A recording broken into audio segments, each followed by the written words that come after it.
हरे कृष्ण ओ हरे मुरारी, हे नाथ नारायण वासुदेवा, श्रीमन नारायण नारायण नारायण, भजमन नारायण नारायण नारायण। गोविंद मेरो है गोपाल मेरो है, श्री बांके बिहारी नंदलाल मेरो है। बांके बिहारी जय हो तुम्हारी, जय हो तुम्हारी लाला जय हो तुम्हारी, श्रीमन नारायण नारायण नारायण। अरे भजमन नारायण नारायण नारायण। अब नारायण की लीला तो अपरंपार है ही। थोड़े दिन में भगवान का जन्म भी होने वाला है। थोड़े दिन अभी इनकी चल रही है, छुटपुट कथाएं पढ़ रहे हैं अपन। अब सुनो, कल ययाति चरित्र पढ़ा था, आज ययाति का गृह त्याग होगा और 19वां अध्याय श्रीमद् भागवत के 9वें स्कंद का। श्री सुखदेव जी कहते हैं, परीक्षित, राजा ययाति इस प्रकार स्त्री के वश में होकर विषयों का उपभोग करते रहे। एक दिन जब अपने अधःपतन पर दृष्टि गई, तब उन्हें बड़ा वैराग्य हुआ। उन्होंने अपनी प्रिय पत्नी देवयानी से इस गाथा का गान किया। हे भृगनंदिनी, तुम यह गाथा सुनो। पृथ्वी में मेरे ही समान विषयी का सत्य इतिहास। अब अपने समान इतिहास बता रहे हैं, क्या अर्थ होता है। तो ऐसे ही ग्रामवासी विषयी पुरुषों के संबंध में वनवासी जितेंद्रिय पुरुष दुख के साथ विचार किया करते हैं और इनका कल्याण कैसे होगा। एक था बकरा, वह वन में अकेला ही अपने को प्रिय लगने वाली वस्तुएं ढूंढता हुआ घूम रहा था। उसने देखा कि कर्मवश एक बकरी कुएं में गिर पड़ी। वह बकरा बड़ा ही कामी था। वह सोचने लगा, इस बकरी को किस प्रकार से कुएं में से निकाला जाए। उसने अपने सींग से कुएं के पास की धरती खोद डाली और रास्ता तैयार कर लिया। जब वह सुंदरी बकरी कुएं से निकली तो उसने एक बकरे से ही प्रेम करना चाहा कि यानी मेरी जान बचाइए। तो वह दाढ़ी मूछ मंडित बकरा हष्ट पुष्ट जवान बकरियों को सुख देने वाला विहार कुशल और बहुत प्यारा था। जब दूसरी बकरियों ने देखा कुएं में गिरी हुई बकरी ने उसे अपना प्रेम पात्र चुन लिया है, तब उन्होंने भी उसी को अपना पति बना लिया। वे तो पहले से ही पति की तलाश में थी। उस बकरे के सिर पर कामरूप पिशाच सवार था। वह अकेला ही बहुत सी बकरियों के साथ विहार करने लगा, अपनी सब सुध बुध खो बैठा। जब उसकी कुएं में से निकाली हुई प्रियतमा बकरी ने देखा कि मेरा पति तो अपनी दूसरी प्रियतमा बकरियों के साथ विहार कर रहा है, तो उसे बकरे की यह करतूत उसे सहन नहीं हुई। उसने देखा यह तो बड़ा ही कामी है, इसके प्रेम का कोई भरोसा नहीं है और यह मित्र के रूप में शत्रु का काम कर रहा है। अतः वह बकरी इस इंद्रिय लोलुप बकरे को छोड़कर बड़े दुख से अपने पालने वाले के पास चली गई। वह दीन कामी बकरा उसे मनाने के लिए मैं करता हुआ उसके पीछे पीछे चला, परंतु उसे मार्ग मना ना सका, उसको मना ही नहीं सका। फिर उस बकरी का स्वामी एक ब्राह्मण था। उसने क्रोध में आकर बकरे के लटकते हुए अंडकोश को काट दिया, परंतु फिर उस बकरी का ही भला करने के लिए फिर से उसे जोड़ भी दिया। उसे इस प्रकार के बहुत से उपाय मालूम थे। प्रिय, इस प्रकार अंडकोश जुड़ जाने पर वह बकरा फिर कुएं से निकली हुई बकरी के साथ बहुत दिनों का विषय भोग करता रहा, परंतु आज तक उसे संतोष नहीं हुआ। सुंदरी, मेरी भी यही दिशा है, तुम्हारे प्रेम पास में बंद कर भी मैं भी अत्यंत दीन हो गया हूँ। तुम्हारी माया से मोहित होकर मैं अपने आप को भी भूल गया हूँ। हे प्रिय, पृथ्वी में जितने भी धान्य, चावल, जौ आदि सुवर्ण वसु और स्त्रियाँ हैं, वे सब के सब मिलकर उस पुरुष के मन को संतुष्ट नहीं कर सकते जो कामनाओं के प्रहार से जर्जर हो रहा है। विषय भोगने के भोग वासना से कभी वो शांति नहीं हो सकती, बल्कि जैसे घी के आहुति डालने पर आग और भड़क उठती है, वैसे ही भोग वासनाएं भी भोगों से प्रबल हो जाती हैं। जब मनुष्य किसी भी प्राणी और किसी भी वस्तु के साथ राग द्वेष का भाव नहीं रखता, तब वह समदर्शी हो जाता है तथा उसके लिए सभी दिशाएं सुखमयी बन जाती हैं। विषयों की तृष्णा ही दुखों का उद्गम स्थान है। ये है ज्ञान वाली बात आ रही है। तो विषयों की तृष्णा ही दुखों का उद्गम स्थान है। मंद बुद्धि लोग बड़ी कठिनाई से उसका त्याग कर सकते हैं। शरीर बूढ़ा हो जाता है पर तृष्णा नित्य नवीन होती रहती है, तृष्णा नहीं जाती है। अतः वह जो अपना कल्याण चाहता है उसे शीघ्र से शीघ्र तृष्णा भोग वासना का त्याग कर देना चाहिए। और तो क्या, अपनी माँ, बहन और कन्या के साथ भी अकेले एक आसन पर सटकर नहीं बैठना चाहिए। इंद्रियां इतनी बलवान हैं कि बड़े बड़े विद्वानों को भी विचलित कर देती हैं। कामी पुरुष के लिए बताया गया है। विषयों का बार बार सेवन करते करते मेरे 1000 वर्ष पूरे हो गए हैं, फिर भी क्षण प्रति क्षण उन भोगों की लालसा ही बढ़ती जा रही है। बुढ़ापा तो आया नहीं, जवानी चलती रहेगी। पहले हम कितने 1000 वर्ष तक, कोई 100 साल भी ना जी पावे अब। इसलिए अब भोगों की वासना और तृष्णा का परित्याग करके अपना अंतःकरण परमात्मा के प्रति समर्पित कर दूंगा और शीत उष्ण सुख दुख आदि के भावों से ऊपर उठकर अहंकार से मुक्त हो हरिणों के साथ वन में विचरूंगा। लोक पर लोक दोनों के ही भोग असत्य हैं, ऐसा समझकर न तो उनका चिंतन करना चाहिए और न ही भोग ही। समझना चाहिए कि उनके चिंतन से ही जन्म मृत्यु रूप संसार की प्राप्ति होती है और उनके भोग से तो आत्मनाश ही हो जाता है। वास्तव में इनके रहस्य को जानकर इनसे अलग रहने वाला ही आत्मज्ञानी है। परीक्षित ययाति ने अपने पत्नी से इस प्रकार कहकर पूर्व की जवानी उसे लौटा दी और उससे अपना बुढ़ापा ले लिया। जो बच्चा ने दियो न वक्का देखने, तो वो वापस दे दी, उसको जवानी वापस दे दी। ये वो दे श्राप दियो न, जब मैंने कही ऐसे कर सकते हो। जब तुम बुढ़ापा चाहो बुढ़ापा ले सकते हो, जवानी चाहो कोई दे दे अपने आप तुमको। हाँ, उसके ससुर ने जो श्राप दिया था, आए देवयानी की पिताजी, वह इसलिए कि अब उनके चित्त में विषयों की वासना न रही गई थी। इसके बाद उन्होंने दक्षिण पूर्व दिशा में दुही, दक्षिण में यदु, पश्चिम में तुर्वस और उत्तर में अनु की राज दे दिया। सारे भूमंडल की समस्त संपत्तियों के योग्यतम पात्र पुरु को अपने राज्य पर अभिषेक करके तथा बड़े भाइयों को उसके अधीन बनाकर वे वन में चले गए। जिसने जवानी दी थी ना, उसी को राजा बनाया और छोटे वा के अधीन रहे बड़े। यदि भी राजा ययाति ने बहुत वर्षों तक इंद्रियों से विषयों का सुख भोगा था, परंतु जैसे ही पाँख निकल आने पर पक्षी अपना घोंसला छोड़ देता है, वैसे ही उन्होंने एक क्षण में सब कुछ छोड़ दिया। वन में जाकर राजा ययाति ने समस्त आसक्तियों से छुट्टी पा ली और आत्म साक्षात्कार के द्वारा उनका त्रिगुण में लिंग शरीर नष्ट हो गया।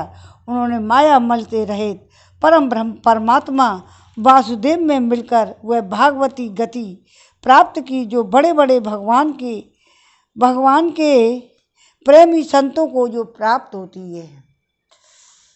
जब देवयानी ने यह गाथा सुनी तो उसने समझा कि ये मुझे निवृत्ति मार्ग के लिए प्रोत्साहित कर रहे हैं, क्योंकि स्त्री पुरुष में परस्पर प्रेम के कारण विरह होने पर विकलता होती है। यह सोचकर ही इन्होंने यह बात हंसी हंसी में कही है। स्वजन संबंधियों का जो ईश्वर के अधीन है, एक स्थान पर इकट्ठा हो जाना वैसा ही है जैसा प्याऊ पर पथिकों का। यह सब भगवान की माया का खेल है, स्वप्न के सरीखा ही है। ऐसा समझकर देवयानी ने सब पदार्थों की आसक्ति त्याग दी और अपने मन को भगवान श्री कृष्ण में तन्मय करके बंधन के हेतु लिंग शरीर का परित्याग कर दिया। वह भगवान को प्राप्त हो गई। उसने भगवान को नमस्कार करके समस्त जगत के रचयिता, सर्वंतर्यामी, सबके आद्य स्वरूप, सर्व शक्तिमान भगवान वासुदेव को ही नमस्कार है, जो परम शांत और अनंत तत्व हैं। उसे मैं नमस्कार करती हूँ। श्रीमन नारायण नारायण नारायण, भजमन नारायण नारायण नारायण। गोविंद मेरो है, गोपाल मेरो है, श्री बांके बिहारी नंद लाल मेरो है। हरे कृष्ण हो हरे मुरारी, हे नाथ नारायण वासुदेवा। श्रीमन नारायण नारायण नारायण, भजमन नारायण नारायण नारायण। अब 20वां अध्याय, पूर्व के वंश, राजा दुष्यंत और भरत के चरित्र का वर्णन। पूर्व के वंश, श्री सुखदेव जी कहते हैं कि 20वां अध्याय 9वें स्कंद का, पूर्व के वंश, राजा दुष्यंत और भरत के चरित्रों का वर्णन। पूर्व जो इनके ययाति के पुत्र थे, उनके वंश का। तो श्री सुखदेव जी कहते हैं, परीक्षित, अब मैं राजा पूर्व के वंश का वर्णन करता हूँ। इसी वंश में तुम्हारा जन्म हुआ है। अच्छा, पूर्व के कौन को? परीक्षित का। अच्छा। तो इसी वंश के वंशधर बहुत से राज ऋषि और ब्रह्म ऋषि भी हुए हैं। पूर्व का पुत्र हुआ जन्मेजय।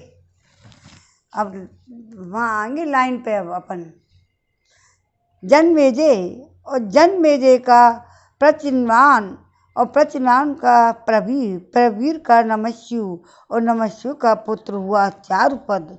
चारुपद से शुद्ध और शुद्ध से बहुगव, बहुगव से संयाति, और संयाति से अहयाति, और अहयाति से रौद्राक्ष हुए। परीक्षित, जैसे विश्वात्मा प्रधान प्राण से 10 इंद्रियां होती हैं, वैसे ही घृताति अप्सरा के गर्भ से रौद्राक्ष के 10 पुत्र हुए। ऋतु कुर्छे और स्थंडले और कहते, जलिये, संतेयु, धर्मेयु, सत्येयु, व्रतेयु, और सबसे छोटा है था बनेयु। परीक्षित, उनमें ऋतेयु का पुत्र रंतिवार हुआ, जो रंतिदेव होंगे ना।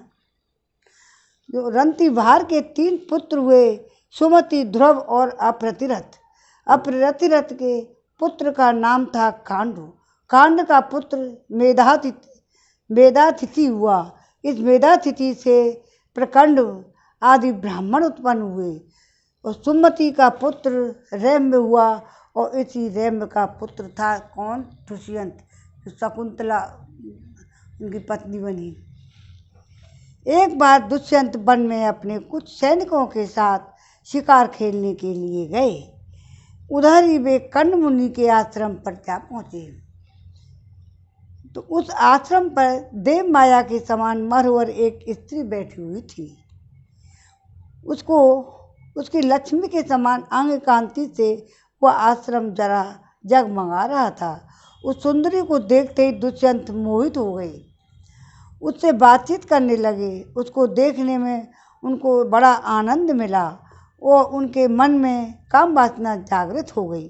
थकावट दूर करने के बाद उन्होंने बड़ी मधुर वाणी से मुस्कुराते हुए उससे पूछा, हे कमल दल के समान सुंदर नेत्रों वाली, हे देवी तुम कौन हो, किसकी पुत्री हो, और मेरे हृदय को अपनी ओर आकर्षित करने वाली सुंदरी, तुम इस निर्जन वन में रहकर क्या करना चाहती हो। सुंदरी, मैं स्पष्ट समझ रहा हूँ कि तुम किसी क्षत्रिय की कन्या हो, क्योंकि पूर्ववंशियों का चित्त कभी अधर्म की ओर नहीं झुकता। और राजा तो पूर्ववंशी था ना। शकुंतला ने कहा, आपका कहना सत्य है, मैं विश्वामित्र जी की पुत्री हूँ। मेनका अप्सरा ने मुझे वन में छोड़ दिया था। अच्छा। इस बात के साक्षी हैं मेरा पालन पोषण करने वाले कर्ण ऋषि। वीर शिरोमणि, मैं आपकी क्या सेवा करूं। कमल नयन, आप यहाँ बैठिए और हम जो कुछ आपका स्वागत सत्कार करें उसे स्वीकार कीजिए। आश्रम में कुछ निवार तिन्नी का भात है, आपकी इच्छा हो तो भोजन कीजिए और जचे तो यहीं ठहरिए। दुष्यंत ने कहा, हे सुंदरी, तुम कुछ कुशिक वंश में उत्पन्न हुई हो, इसलिए इस प्रकार का आतिथ्य सत्कार तुम्हारे योग्य ही है, क्योंकि राजकन्याएं स्वयं ही अपने योग्य पति का वरण कर लिया करती हैं। शकुंतला की स्वीकृति मिल जाने पर देश काल और शासन की आज्ञा को जानने वाले राजा दुष्यंत ने गंधर्व विधि के अनुसार धर्मानुसार उसके साथ विवाह कर लिया। राज ऋषि दुष्यंत का वीर अमोघ था। रात्रि में वह वहाँ रहकर दुष्यंत ने शकुंतला का सहवास किया। दूसरे दिन सवेरे वे अपनी राजधानी में चले गए। समय आने पर शकुंतला को एक पुत्र उत्पन्न हुआ जो भरत के नाम से हुआ। महर्षि कर्ण ने वन में राजकुमार के जातक कर्म आदि संस्कार विधि पूर्वक संपन्न किए। वह बालक बचपन में ही इतना बलवान था कि बड़े बड़े सिंहों को बलपूर्वक बांध लेता था और उनसे ही खेला करता था। वह बालक भगवान का अंशावतार था। उसका बल विक्रम अपरिमित था। उसे अपने साथ लेकर रमणी रत्न और शकुंतला अपने पति के पास गई। जब राजा दुष्यंत ने अपनी निर्दोष पत्नी और पुत्र को स्वीकार नहीं किया, वो पीछे से वो आए ना, जब ऋषि आए होंगे ना, अब आएगा बात आएगी, स्वीकार नहीं किया, तब जिसका वक्ता नहीं दिख रहा था और जिसे सब लोगों ने सुना, ऐसी आकाशवाणी हुई। पुत्र उत्पन्न करने में माता तो केवल धोखनी के समान है। आकाशवाणी हुई थी। वास्तव में पुत्र पिता का ही है, क्योंकि पिता ही पुत्र के रूप में उत्पन्न होता है। इसलिए दुष्यंत, तुम शकुंतला का तिरस्कार न करो, अपने पुत्र का भरण पोषण करो। राजन, वंश की वृद्धि करने वाला पुत्र अपने पिता को नरक से उबाल लेता है। शकुंतला का कहना बिल्कुल ठीक है। इस गर्भ को धारण कराने वाले तुम ही हो। परीक्षित, पिता दुष्यंत की मृत्यु हो जाने के बाद परम यशस्वी बालक चक्रवर्ती सम्राट हुआ। उसका जन्म भगवान के अंश से ही हुआ था। आज भी पृथ्वी पर उसकी महिमा का गान किया जाता है। उसके दाहिने हाथ में चक्र का चिन्ह था और पैरों में कमल कोश का। महाभिषेक की विधि से राजाधिराज के पद पर उसका अभिषेक हुआ। भरत बड़ा शक्तिशाली राजा था। भरत के ममता के पुत्र दिव्रत्मा मुनि को पुरोहित बनाकर गंगा तट पर गंगा सागर से लेकर गंगोत्री पर्यंत 55 पवित्र अश्वमेध किए। कोई एक आध करे 55 किए। और इसी दो हैं। इसी प्रकार यमुना तट पर भी प्रयाग से लेकर यमुनोत्री तक उन्होंने 78 अश्वमेध यज्ञ किए। इन सभी यज्ञों में उन्होंने अपार धनराशि का दान किया था। दुष्यंत कुमार भरत का यज्ञ अग्नि स्थापन बड़े ही उत्तम गुणों वाले स्थान में किया गया था। उस स्थान में भरत ने इतनी गऊएं दान कर दी कि 1000 ब्राह्मणों में प्रत्येक ब्राह्मण को एक एक बद्ध गऊएं मिली थी, एक बद्ध मिली थी। तो इस प्रकार राजा भरत ने इन यज्ञों में 133 घोड़े बांधकर यज्ञ करके समस्त नरपतियों को असीम आश्चर्य में डाल दिया। इन यज्ञों में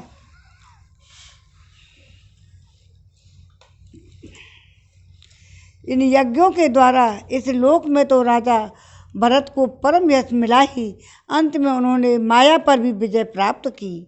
देवताओं के परम गुरु भगवान श्री हरि को प्राप्त कर लिया। यज्ञ में एक कर्म होता है मशडाण डार, उसमें भरत ने सुवर्ण से विभूषित श्वेत दांत वाले तथा काले रंग के 14 लाख हाथी और दान किए। भरत ने जो महान कर्म किया वह न तो पहले कोई राजा कर सका था और न ही आगे ही कोई कर सकेगा। क्या कभी कोई हाथ से स्वर्ग को छू सकता है? भरत ने दिग्विजय के समय किरात, हूण, यवन और आंध्र, कंक, कच्छ, शक और मलेच्छ आदि समस्त ब्राह्मण द्रोही राजाओं को मार डाला था। पहले युग में बलवान असुरों ने देवताओं पर विजय प्राप्त कर ली थी। वे रसातल में रहने लगे थे। उस समय वे बहुत सी देवांगनाओं को रसातल में ही ले गए थे। राजा भरत ने फिर से उन्हें छुड़ा लिया रसातल से। उनके राज्य में पृथ्वी और आकाश प्रजा की सारी आवश्यकताएं पूर्ण कर देते थे। भरत ने 27,000 वर्षों तक समस्त दिशाओं का एक छत्र शासन किया। राम ने तो 13,000 किया, 27,000। भरत ने 27,000 वर्षों तक समस्त दिशाओं का एक छत्र शासन किया। अंत में सार्वभौम सम्राट भरत ने ही यह निश्चय किया कि लोकपालों को भी चकित कर देने वाले ऐश्वर्य, सार्वभौम संपत्ति, अखंड शासन, यह जीवन भी मिथ्या ही है। यह निश्चय करके वे संसार के उदासीन हो गए। परीक्षित, विदेह राज्य 3 कन्याएं सम्राट भरत की पत्नियां थीं। वे उनका आदर भी करते थे, परंतु जब भरत ने उनसे कह दिया तुम्हारे पुत्र मेरे अनुरूप नहीं हैं, तब वे डर गईं और कहीं सम्राट हमें भी त्याग न दे। इसलिए उन्होंने अपने बच्चों को मार डाला।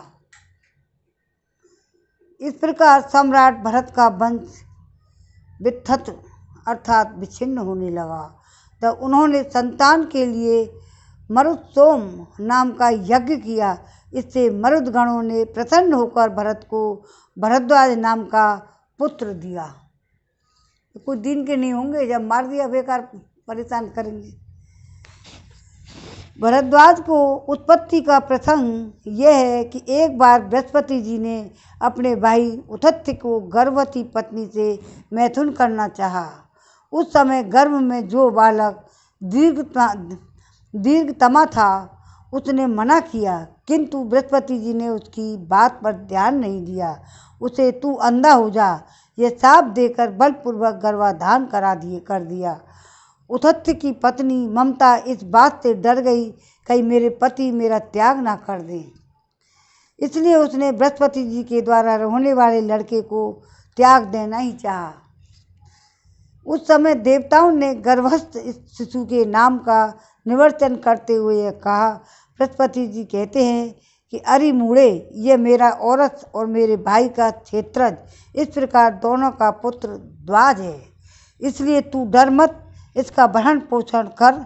इस पर ममता ने कहा, हे बृहस्पति, यह मेरे पति का नहीं है, हम दोनों का ही पुत्र है, इसलिए तुम ही इसका भरण पोषण करो। इस प्रकार आपस में विवाद करते हुए माता पिता दोनों ही इसको छोड़कर चले गए। इसलिए इस लड़के का नाम भरद्वाज हुआ। बुद्धिराज देवताओं के द्वारा नाम का ऐसा निवर्चन होने पर ममता ने यही समझा कि मेरा यह पुत्र विथत अन्याय से पैदा हुआ है, अतः उसने उस बच्चे को छोड़ दिया। अब मर्दगणों ने उसका पालन पोषण किया। जब राजा भरत का वंश नष्ट होने लगा तब उसे लाकर उनको दे दिया। यही विथत भारद्वाज भरत का दत्तक पुत्र हुआ। मतलब दत्तक माने जाते हैं ना।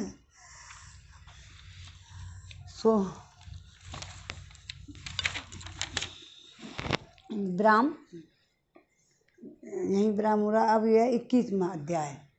21वां अध्याय भरत वंश का वर्णन और राजा रंतिदेव की कथा आती है कि सुखदेव जी कहते हैं, परीक्षित, विथत अथवा भरद्वाज का पुत्र मनु और मनु के 5 पुत्र हुए, वृत्रक्षत्र और जय, महावीर, नर और गर्ग। नर का पुत्र था संकृति। संकृति के 2 पुत्र हुए, गुरु और रंतिदेव।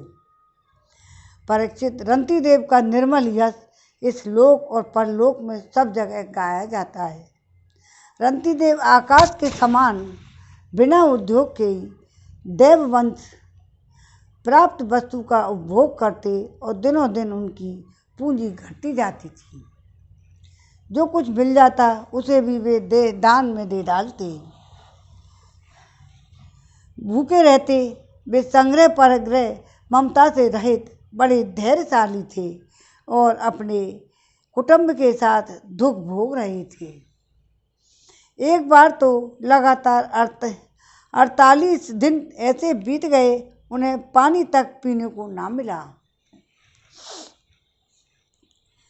यह रंतिदेव की कथा तो तुम लोगों ने सुनी होगी, बचपन में पढ़ रही किताबों में। 49वें दिन प्रातःकाल ही उन्हें कुछ घी और खीर, हलवा और जल मिला। आवाज़ आ रही है? उनका परिवार बड़े संकट में था, तो भूख और प्यास के मारे वे लोग कांप रहे थे।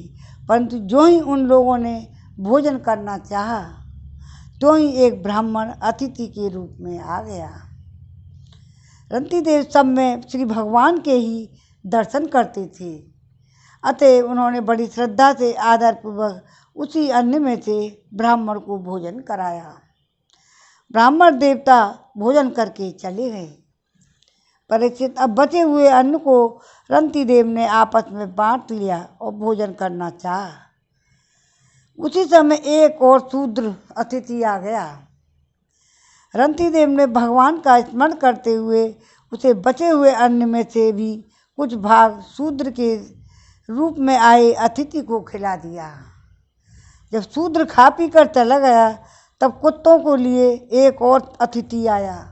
कुत्तों को लेके आए वो लिए एक और अतिथि आया।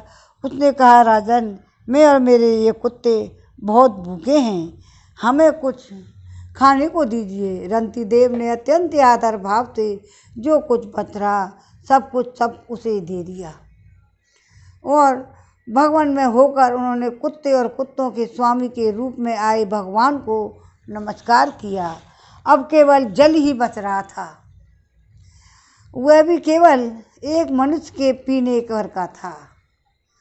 वे उसे आपस में बांटकर पीना ही चाहते थे कि एक चांडाल और आ पहुंचा।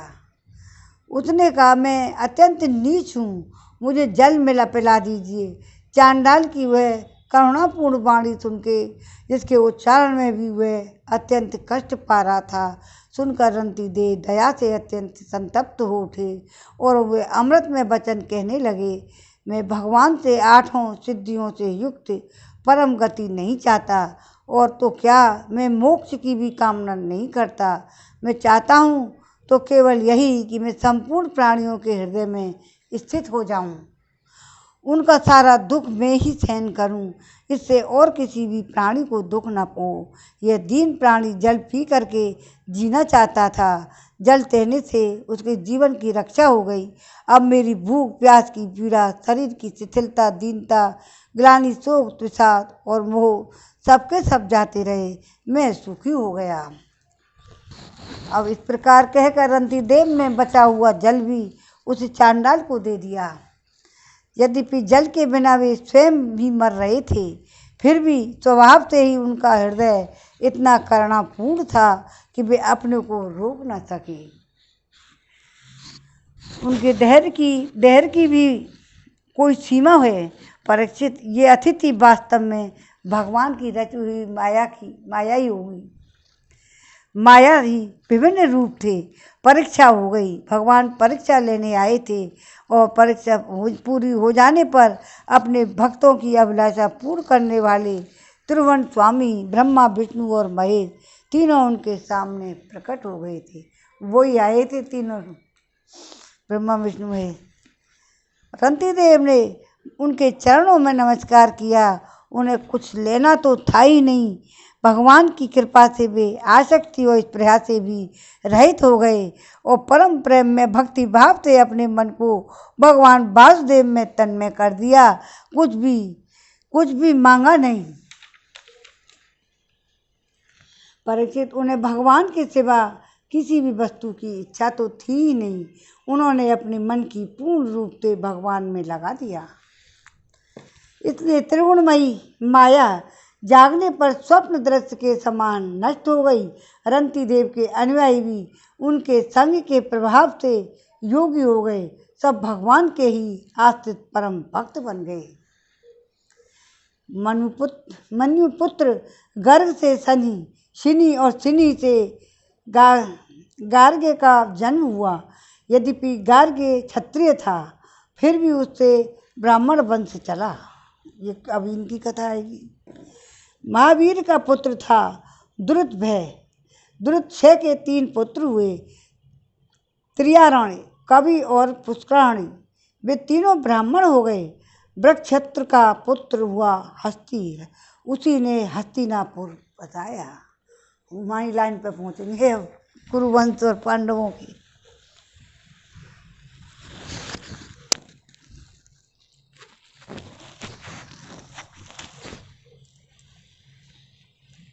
हस्ती के 3 पुत्र थे, अजमीर, दिमीर और पुरमीर। अजमीर के पुत्रों में प्रियमेद आदि ब्राह्मण पैदा हुए हैं।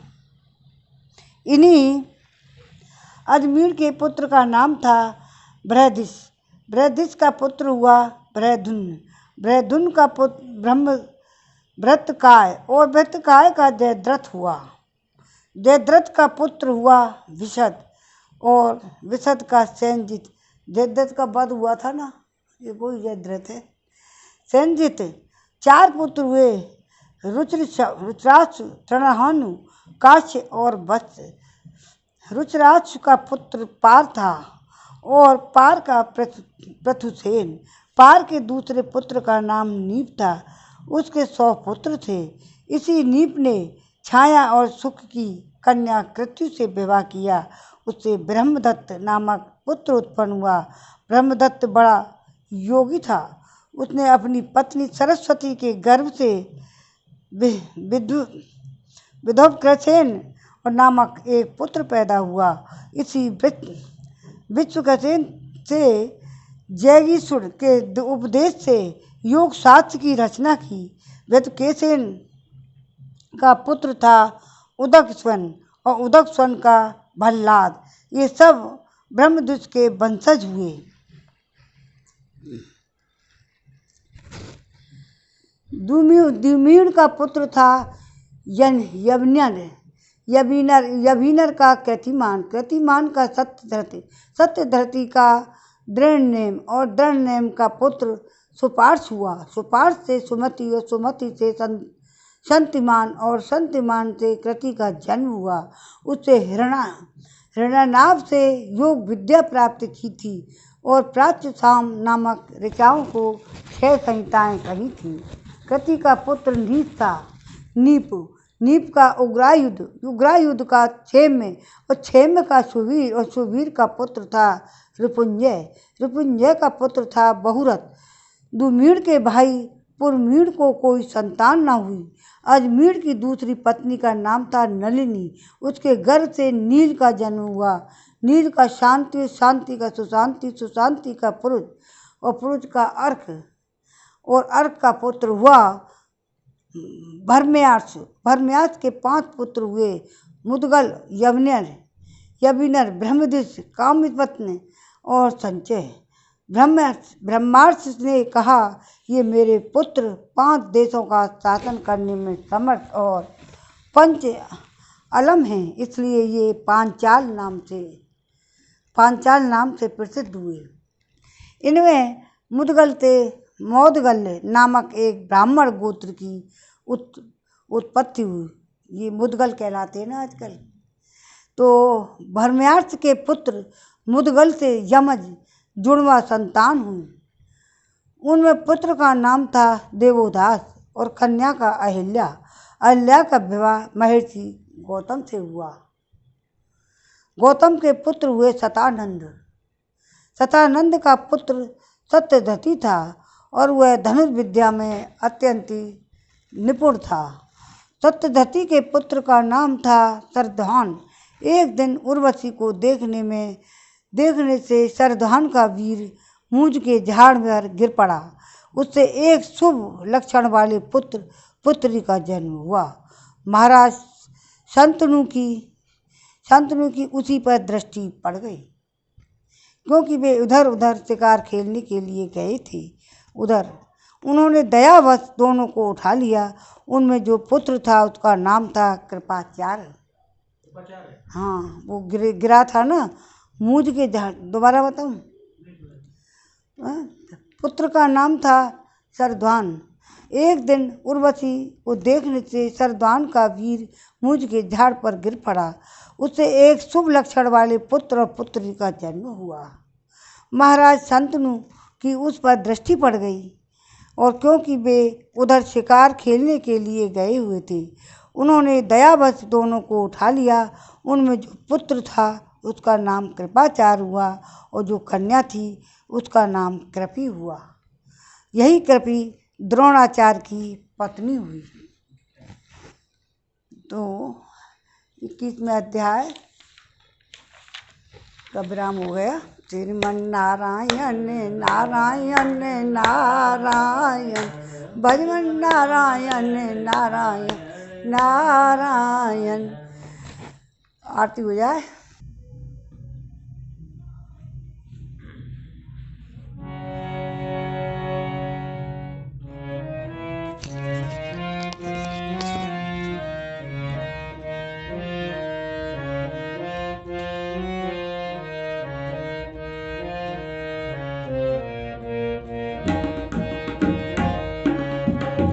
अच्युतं केशवं कृष्णदामोदरम्, अच्युतं केशवं कृष्णदामोदरं, रामनारायणं जानकीवल्लभं। कौन कहता है भगवान आते नहीं, तुम कहता है भगवान आते नहीं। तुम मीरा के जैसे बुलाते नहीं। कौन कहता है भगवान खाते नहीं, कौन कहता है भगवान खाते नहीं। बेर शबरी के जैसे खिलाते नहीं। कौन कहता है भगवान सोते नहीं, कौन कहता है भगवान सोते नहीं। माँ यशोदा के जैसे सोलाते नहीं। कौन कहता है भगवान नाचते नहीं, कौन कहता है भगवान नाचते नहीं। गोपियों की तरह तुम नचाते नहीं। नाम जपते चलो काम करते चलो, नाम जपते चलो काम करते चलो। हर समय कृष्ण का ध्यान करते चलो। याद आएगी उनको कभी ना कभी, याद आएगी उनको कभी ना कभी। कृष्ण दर्शन तो देंगे कभी ना कभी। अच्युतम केशवम कृष्ण दामोदरम, अच्युतम केशवम कृष्ण दामोदरम, राम नारायणम जानकी वल्लभम। अब भागवत भगवान की आरती करते हैं। आइए मिदांश, दीपक जलाओ। अरे वाह, बहुत बढ़िया, कितना सुंदर बच्चा है, बहुत बढ़िया। हाँ, अब करिए आरती की तैयारी।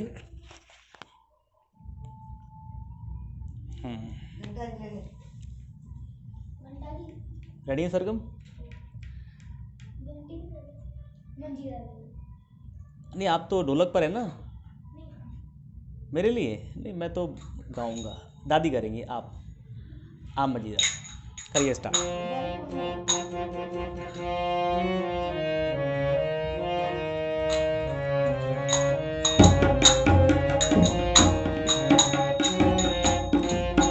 भगवान की है आरती, ओ पाप से है तारती। श्री भागवत भगवान की है आरती, पापियों को पाप से है तारती।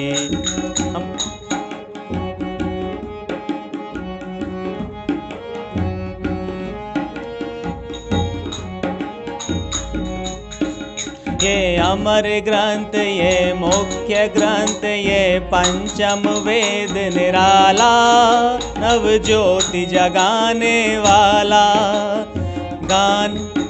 ये मुख्य ग्रंथ, ये पंचम वेद निराला, नव ज्योति जगाने वाला।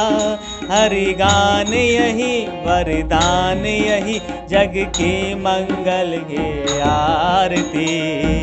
पापियों को पाप से है तारती, श्री भागवत भगवान की है आरती।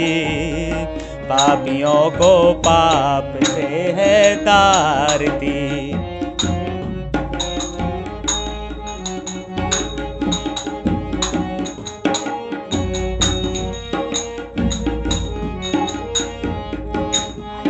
ये शांति गीत पावन पुनीत सा कोप मिटाने वाला, हरि दरस दिखाने वाला। ये पावन पुनीत सा कोप मिटाने वाला, हरि दरस दिखाने वाला। है सुख करनी है दुख हरनी, मधुसूदन जी की आरती। पापियों को पाप से है तारती, श्री भागवत भगवान की है आरती। पापियों को पाप से है तारती।